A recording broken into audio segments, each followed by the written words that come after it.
The sermon, What House Will You Build Me? By Brother William Marion Branham was delivered on Sunday morning, November 21st, 1965, at the Tucson Tabernacle in Tucson, Arizona, USA. Ce sermon intitulé « Quelle maison me bâtirez-vous » a été prêché par frère William Marion Branham le dimanche matin 21 novembre 1965 au Tucson Tabernacle à Tucson, Arizona, USA. Merci, frère Green, c'est un privilège. Salutations à frères et sœurs Green et à tous ceux qui sont ici ce matin. Effectivement, j'estime que c'est un privilège qui m'est donné de venir dans ce lieu d'adoration, faire quelques annonces. Je ne veux pas prendre le temps de frère Green là, parce que j'ai entendu frère Green prêcher plusieurs fois, et certainement que j'ai été influencé alors qu'il nous a porté la parole du Seigneur. Et il est très humble à ce sujet. Hier, il disait « Je ne reçois pas la parole de la part du Seigneur, comme peut-être elle viendrait par révélation, telle qu'elle a été envoyée. » Mais il disait « J'aime à souligner ce qui a déjà été dit. » Il disait, par exemple, quand Paul a écrit quelque chose dans la Bible, « Je viens ici souligner ce qu'il a dit. » Il disait, « Je n'ai pas de message à moi, si ce n'est simplement de souligner ce qui a déjà été dit par le Seigneur. » J'ai trouvé que c'était vraiment remarquable de la part d'un jeune homme comme lui, de l'entendre faire une telle remarque. Maintenant, ayons juste un mot de prière ensemble. Dieu bien-aimé, je ne sais vraiment pas comment commencer, car je sens que tu es ici aujourd'hui, et dans ta présence, nous nous sentons toujours très petits. Et je te remercie pour ce privilège. Seigneur, maintenant que tu nous as accordé ce lieu, nous te prions de nous y rencontrer chaque fois que nous nous rencontrerons ici. Et puisse ton grand esprit agir dans cette ville. Puissions-nous être capables d'apporter ce message de l'Évangile qui nous a été donné et qui a été placé dans nos mains dans ces derniers jours. Puisse-t-il s'accomplir et que tu prennes possession de chaque âme de Tucson et des environs que tu as destiné à la vie. Accorde ces choses, Père, au nom de Jésus-Christ. Amen. Je pense que je voudrais lire un petit verset de l'Écriture ici ce matin, juste avant de dire ces mots que j'aimerais dire. Ça se trouve dans Actes, au chapitre 7 du livre des Actes. Et pendant que vous cherchez ce passage, que nous prendrons à partir du verset 44. Bon, cette semaine qui vient, nous partons pour Shreveport, pour une série de réunions. Et là, nous allons essayer, si le Seigneur le veut, frère Moore, frère Jack Moore, un très bon ami de frère Perry et de moi-même. Et nous aimons frère Jack. Je pense que le message l'a un peu déconcerté. En particulier, certaines choses qui nous tiennent à cœur et qui, nous le croyons, nous ont été apportées par l'ouverture des 7 sceaux, telles que nous les croyons. Par exemple, la semence du serpent, la sécurité éternelle des croyants, et ainsi de suite. Certains de ces messages-là, qui, pour d'autres, peut-être, nous ne pensons pas que ceci, c'est quelque chose de difficile, mais c'est que vous devez ouvrir votre cœur à la vérité. Nous croyons que nous vivons au temps de la fin. C'est vraiment très réel pour nous que nous sommes tout au bout du chemin. Et quand vous prêchez dans l'église d'un autre, eh bien, vous voulez avoir égard à l'hospitalité de cet homme-là, de vous avoir donné cette occasion de venir dans son église. Et bien sûr que moi, en sachant qu'ils ne croient pas à cela, alors j'aurais assez d'égard envers eux pour... Il y a beaucoup d'autres choses dont je pourrais parler là-bas, au lieu d'apporter cela, à moins qu'il se trouve que ce soit le Saint-Esprit qui insiste un peu là-dessus, voyez-vous. Alors là, bien sûr, que je dirai ce qu'il a dit. Je ne sais pas faire autrement, et j'espère que je n'apprendrai jamais à faire autrement. Voyez, disons-le donc de la manière dont lui le dit. Maintenant, lisons juste un ou deux versets, ici, du chapitre 7 du livre des Actes, à partir du verset 44. Nos pères avaient au désert le tabernacle du témoignage, comme l'a ordonné celui qui dit à Moïse de le faire d'après le modèle qu'il avait vu. Et notre père, l'ayant reçu, l'introduisirent sous la conduite de Josué, dans le pays qui était possédé par les nations que Dieu chassa devant eux, et il y resta jusqu'au jour de David. David trouva grâce devant Dieu et demanda d'élever une demeure pour le Dieu de Jacob. Et ce fut Salomon qui lui bâtit une maison. Mais le Très-Haut n'habite pas dans ce qui est fait de main d'homme, comme dit le prophète. Le ciel est mon trône, la terre mon marchepied. Quelle maison me bâtirez-vous, dit le Seigneur, ou quel sera le lieu de mon repos? N'est-ce pas mes mains qui ont fait toutes ces choses? Là-dessus, cette lecture de l'Écriture, je voudrais dire les quelques paroles que je tiens à dire, avant que frère Perry apporte le message de ce matin. Je considère ceci comme l'un des grands moments de ma visite à Tucson. Je suis venu ici parce que j'ai été conduit à venir ici. Je suis venu ici parce que le Saint-Esprit, par une vision, m'a envoyé ici. Je sais que ça peut paraître bizarre, peut-être, mais pour autant que je sache, à ce que je sache de la part de Dieu, j'ai été envoyé à Tucson par suite d'une vision. Je me suis demandé comment j'ai bien pu être envoyé dans ce lieu désertique. Et puis ici, où il y a, sur le plan spirituel, cette ville-ci, je ne connais aucun autre endroit qui soit plus mort spirituellement que la ville de Tucson. Il y a la guerre entre les églises, il y a des disputes entre les assemblées, il n'y a pas d'unité, et ils sont tous là à s'agripper, à retenir, à faire pression, à chercher à voir celui-ci avec eux, à faire des prosélytes. C'est un désert, sur le plan spirituel aussi. Mais alors j'ai lu dans la Bible là où Dieu a appelé Moïse à quitter ses bien-aimés et tout ce qui lui était cher, et l'a envoyé au désert pour écrire les lois de la Bible. C'était l'Ancien Testament, les 4 premiers livres, la Genèse, le Lévitique, le Deutéronome, l'Exode. Je ne les ai pas du tout énumérés dans l'ordre habituel, mais ce sont ces 4 livres-là. En fait, ce sont eux qui constituent l'Ancien Testament, parce que le reste, c'est ce que les prophètes ont dit, les psaumes de David et ainsi de suite, mais les chroniques des rois. Mais ça, c'était les principes de base de l'Ancien Testament. C'est Moïse qui les a écrits, après avoir été appelé à quitter sa patrie, là où il était né et où il avait été élevé au milieu des siens. Il a été envoyé au désert pour écrire le livre de l'Ancien Testament. Et puis, j'ai vu là, dans le livre du Nouveau Testament, que Paul, qui est l'auteur, non pas l'auteur, mais l'écrivain du Nouveau Testament,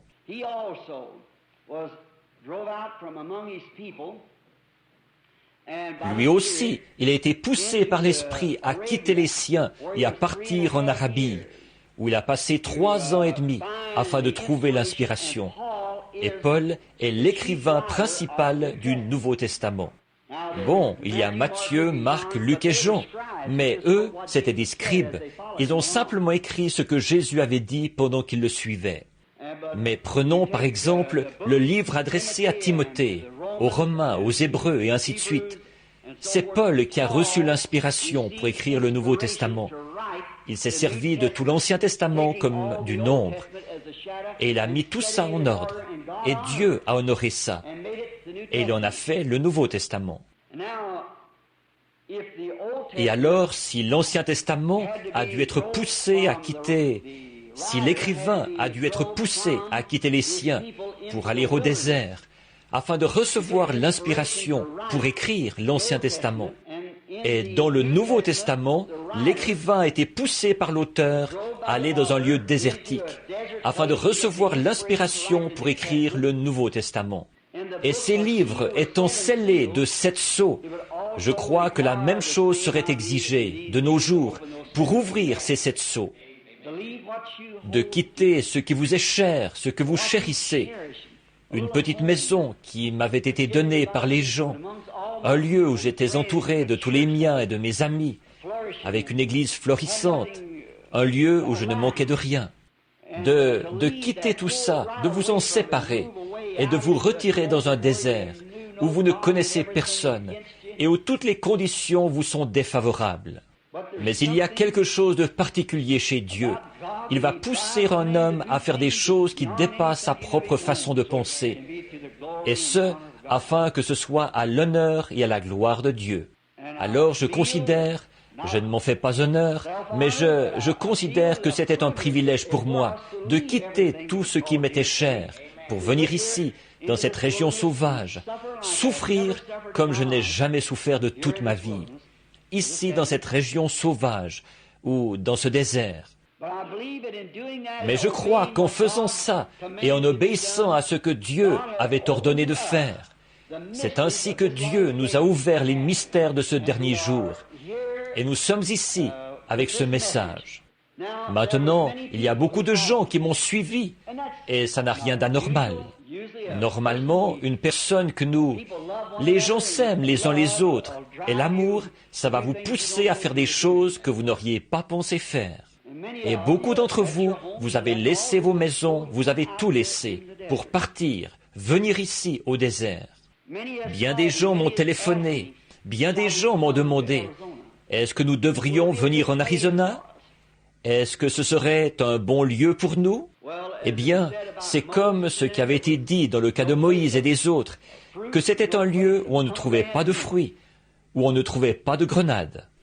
Ici, il n'y a pas beaucoup de travail et la vie est chère. Le coût de la vie est élevé. Ce n'est vraiment pas facile de vivre à Tucson, en Arizona. Les salaires sont bas et le prix des denrées alimentaires est élevé. Les loyers aussi. De ce point de vue-là, c'est terriblement dur de vivre ici. Par contre, le climat est salubre, il est sec. Et nous, parfois, nous ne devons pas conformer notre pensée aux choses de cette terre. Nous devons regarder à la conduite du Saint-Esprit. Mais il y avait une chose qui me tracassait, de venir ici et de dire aux gens, eh bien, vous ne devriez pas venir, ou bien vous devriez venir. Je laisse cette décision-là à chaque personne, selon ce que Dieu conduira cette personne-là à faire. Je pense que chacun de nous sait ce que nous devrions faire, être conduit par l'Esprit, quant à ce qu'il faut faire. Et beaucoup d'entre vous ici, vous venez des environs de Jeffersonville et de l'assemblée de là-bas. Et vous êtes venus ici. Or, ce qui me préoccupait, c'était la question du lieu d'adoration. Et je me rends compte, comme je le lisais dans l'Écriture ici, au sujet d'Étienne et du discours qu'il a fait juste avant sa mort. En effet, on l'a lapidé aussitôt après, à cause de son message. Alors qu'il parlait, il a dit « Nos pères ». Il faisait allusion aux Hébreux des premiers jours, disant qu'ils avaient essayé de trouver grâce devant Dieu, de construire un lieu d'adoration. Il a dit que ce fut Salomon qui lui bâtit une maison, ou plutôt un bâtiment. C'est une histoire qui nous est familière. Mais j'aime les mots qu'il a prononcés juste après. Mais le Très-Haut n'habite pas dans des maisons faites de main d'homme. Et dans un autre passage dans Ésaïe, il a dit « Tu m'as formé un corps ». Voyez-vous, ni sacrifice, ni offrande, ni bâtiment, ni rien d'autre. Mais tu m'as formé un corps. Eh bien, nous nous rendons compte qu'il parlait là du corps dans lequel Dieu a établi sa demeure, en Christ. Mais je crois qu'aujourd'hui, l'inspiration est venue à Frère Green de venir habiter ici, lui et Sœur Green. Ils ont quitté leur maison là-bas dans l'Est, eux aussi, là-bas au Texas, pour venir ici et repartir à zéro. Simplement par une inspiration. Ils ont senti que c'est ce qu'ils devaient faire. J'apprécie les hommes qui suivent la conduite de Christ, quoi qu'il leur en coûte. Quand bien même le monde entier, peut-être même vos meilleurs amis, pensent que vous êtes dans l'erreur. Mais pour vous, ce n'est pas une erreur. Tant que vous sentez qu'il y a quelque chose derrière ça, que c'est Dieu qui vous pousse, ce n'est jamais une erreur. Et ça va toujours bien tourner. De voir ce jeune couple, un jeune homme talentueux, je ne le dis pas parce qu'il est présent, et cette jeune femme avec des tout-petits, il a une famille à élever, et il a quitté son emploi et tout pour venir habiter ici. Je me rends compte qu'il y a bien des années, j'ai été appelé au ministère. Je n'ai jamais eu beaucoup de succès comme pasteur, parce que j'ai un esprit d'aventurier qui me pousse à aller ça et là. Il n'y a pas d'endroit où je suis satisfait. Où que l'esprit aille, il faut que j'y aille avec lui, parce que j'ai un message. Jésus a dit, il faut aussi que j'annonce la bonne nouvelle dans cette autre ville. Mais il y a ceux qui sont des bergers, qui veillent sur le troupeau. Je suis si reconnaissant de ce que frère Perry a suivi la conduite du Saint-Esprit. Et aujourd'hui, nous avons un tabernacle. Il est petit, ça convient très bien pour commencer, pour voir ce que le Saint-Esprit, comme nous ne savons pas, avançons donc pas à pas. Maintenant, je crois que si Dieu s'est adressé à frère et à sœur Green pour qu'ils viennent ici, et qu'il a ouvert un lieu où nos enfants, le dimanche matin, plutôt que de se promener à bicyclette dans les rues, de traîner partout, ils auront un lieu où venir adorer. Nous, plutôt que de rester assis là à écouter quelque chose que nous avons déjà entendu à la radio, ce qui n'est pas mauvais. Mais nous, ici, en tant que groupe de gens, nous avons un message pour aujourd'hui. Nous croyons que Dieu nous a donné un message. Et frère Green est, je ne voudrais pas l'appeler mon associé, parce que nous sommes, eh bien, il est aussi mon associé. Nous sommes ensemble dans ce message. Frère Green prêche la même chose et le même message que je crois. Il a quitté sa maison, il a quitté les siens, et il a quitté son église. Il était, je crois, qu'il était surveillant régional ou quelque chose comme ça, dans l'une des organisations. Et il a tout abandonné quand il a entendu ceci. Il a quitté tout ce qui lui était cher, lui aussi, pour venir au désert, dans le seul but de soutenir ce que Dieu est en train de nous donner à l'heure actuelle. Je dis et je crois que nous devrions non seulement avoir à cœur, mais nous devrions nous faire un devoir de l'épauler, faire tout ce que nous pouvons, assister aux réunions, venir ici pour adorer, et faire de ceci un lieu où Dieu pourra nous révéler les choses qu'il a à nous révéler. Et comme il le disait, le message ne me vient pas par inspiration, peut-être, comme il vient à certains d'entre nous, mais il disait, je suis ici pour appuyer ce que Dieu a donné. Quelle déclaration! Et je crois que si nous collaborons tous ensemble, que nous nous y appliquons de tout notre cœur.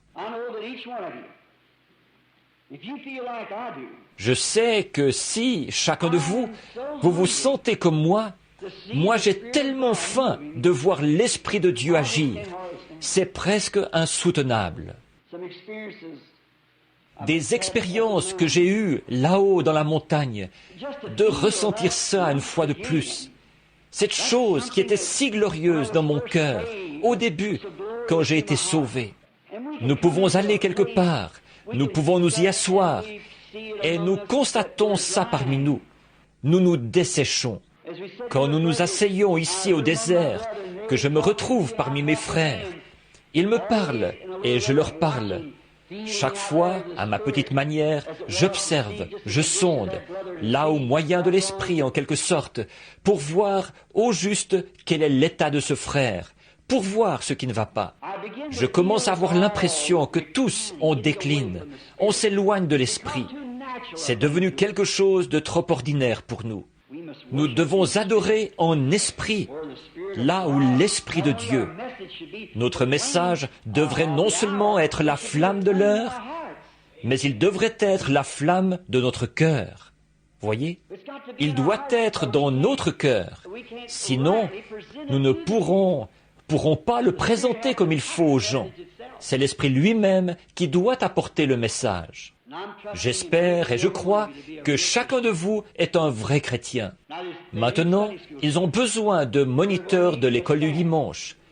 Ils vont avoir besoin de personnel. Et je veux dire ceci pour que vous le compreniez parfaitement. Ceci est mon Église. Je suis ici depuis 3 ans et une seule porte m'a été ouverte. C'était Frère Mac qui m'a invité à venir prêcher. Que Dieu le bénisse. Personne d'autre ne m'a invité. Je n'ai rien contre eux. Ils sont très bien. Frère Brock est un bon ami à moi. Frère Gilmore et beaucoup des frères pentecôtistes d'ici. Ce sont de très très bons amis à moi. Je les aime. Je n'ai rien contre eux. Je comprends leur situation. Ils ne peuvent pas m'inviter là-bas et rester dans leur organisation. Voyez-vous, ils ne peuvent pas le faire. En effet, s'ils le font, c'est eux qui seront mis à la porte. Alors, vous voyez leur situation. J'ai dû affronter la même chose. Néanmoins, qu'il en soit toujours comme suit. Cherchez premièrement le royaume de Dieu, la volonté de Dieu. Et maintenant que Dieu a envoyé Frère Green ici, et qu'il nous a ouvert une église d'une foi du même prix que la nôtre, qui croit comme nous devrions être très reconnaissants à Dieu et assister à toutes les réunions, prendre toute la place que nous pouvons. Et si on fait appel à nous, qu'on nous demande de prier, de chercher, de faire quelque chose, soyons des soldats, juste vraiment désireux de le faire. Voyez ? Gardez le message honorable et vivez correctement. Ne laissez pas de saleté venir sur lui. Nous vivons à une heure trop tardive maintenant. Nous sommes à une heure trop tardive. Vivons-le dans la pureté. En d'autres termes, ma vie, votre vie, notre vie à tous a besoin de progresser devant Dieu. Nos jeunes gens, ce qu'ils font, ils se baladent ici et là, d'un spectacle à l'autre, et ils s'éloignent de plus en plus de Dieu. C'est vrai, c'est la vérité, ça.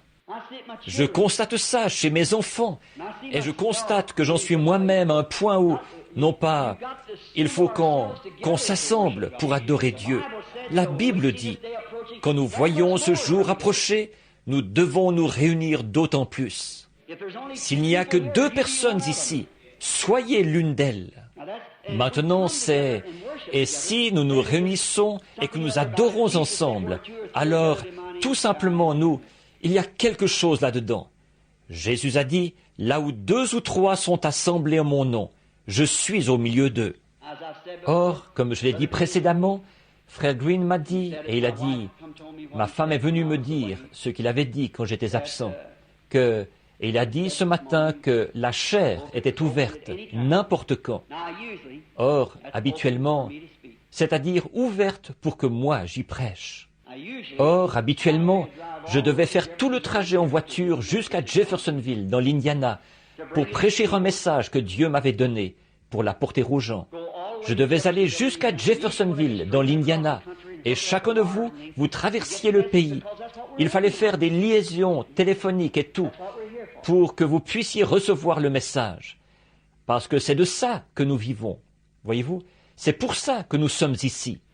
Eh bien, nous n'aurons plus à faire ça. Quand Dieu me donne un message, je peux m'avancer, ici même, à la chair, pour le prêcher, en me sentant libre de le faire. Voyez ? Et je crois ainsi que le Dieu Tout-Puissant vous bénira si vous soutenez cette Église, maintenant, ce groupe de gens. Pas seulement ça, mais allons aussi à l'extérieur et voyons si nous ne pouvons pas amener d'autres personnes à y entrer. Voyez, parlons aux autres, partout. Parlons-leur de notre Église et de ce qu'elle représente. Ce que notre Église, nous sommes ici, nous voulons que vous y veniez et que vous y ameniez des étrangers. Et je suis certain que ça nous sera profitable à tous. Voyez, nous avons un bâtiment et nous en sommes reconnaissants. Nous sommes reconnaissants d'avoir ce lieu où nous pouvons nous rassembler. Mais néanmoins, le Très-Haut n'habite pas dans ce qui est fait de main d'homme, voyez-vous, car le ciel est mon trône et la terre mon marchepied. Et quel sera le lieu de mon repos? Mais tu m'as formé un corps. Et nous sommes un corps de Christ. Alors, comme nous nous déplacerons d'un bâtiment à l'autre, je crois, nous y apporterons nos messages et nous viendrons faire des services de guérison. Et tout ce que le Seigneur nous révélera de faire, nous le ferons ici même à l'Église, jusqu'à ce qu'elle prenne tellement d'extension qu'on doive aller s'installer ailleurs, et ailleurs encore, jusqu'à ce que Jésus vienne. Que Dieu vous bénisse. Courbons la tête. Dieu bien-aimé, alors que nous nous tenons ici, sur cette estrade, ce qui représente, juste au-dessus de l'autel, ici, nous nous rendons compte que nous sommes une race qui s'éteint. Pour ce qui est de cette terre-ci, nous jetons un coup d'œil dans les rues et nous constatons que le péché est écrit partout et que la gloire de l'Éternel est en train de se retirer rapidement. Et nous savons que lorsque la gloire de l'Éternel s'élèvera de la terre, l'Église s'élèvera avec elle. Ô Dieu, nous voulons être là. Il y a juste quelques jours, j'étais debout au coin de la rue ici, juste de l'autre côté de la rue. Je regardais passer le défilé dans la rue et de voir ces vieux tanks de la Première Guerre en tête du défilé, suivis du gros tank Sherman, et puis le défilé qui se poursuivait de façon ininterrompue.